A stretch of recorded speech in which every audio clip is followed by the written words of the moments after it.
Hi, my name is Shrey, and today I'll be explaining question 2 from Leetcode's weekly competition 197. Question 2 is number of substrings with only ones. And the question gives you an input binary string of zeros and ones, and it expects you to return all substrings with all characters ones. So that may seem a little bit confusing, but let's just dive straight into example 1. So we have this binary string 0, 1, 1, 0, 1, 1, 1.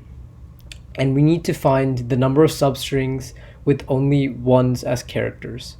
So in example 1, single digit 1 occurs 5 times, 1, 1 occurs 3 times, and 1, 1, 1 occurs once. So we would return 9. So how do we do this? How do we find the number of substrings with only one character, with only one as its character? Well, the first thing we need to do, or the first thing I did, was I created a string array, and I split the binary string based on the occurrence of 0.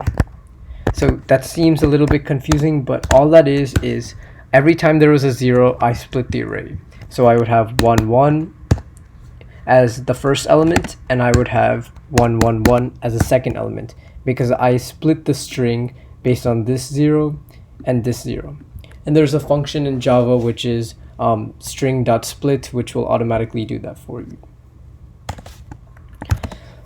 So the next thing I did is I added a for each loop to loop through the string array, and for each element I determined the number of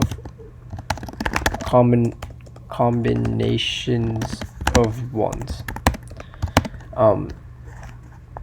I then added this to a count variable, and finally I just returned count. So that's the entire solution, and if this doesn't make sense, I'll quickly walk through this solution in example 1. So as I said, we had split the string array with 1, 1 and 1, 1, 1. So you have to find the number of combinations of ones. So you can have 2 ones and you can have 1, 11 for this first element right here. Let me try to highlight that. For this first element right here. So that equals 3. For the second element, 1, 1, 1, we can have 3 ones, we can have 2 11s, and we can have 1 111. So that equals 6. So we say 3 plus 6 equals 9. So we would just return 9. And if there were more elements, we would just keep on adding, and finally we would just return whatever the final number is. So yep, that's the entire solution to this question. It initially may seem a little bit confusing, but once you figure out that you need to split the array based on the occurrences of 0, the question becomes extremely straightforward.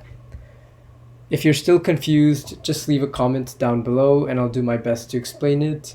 And as always, if this video helped you in any way, please like and subscribe, and I will leave the link to my code down below. Thanks, and I'll see you in the next video.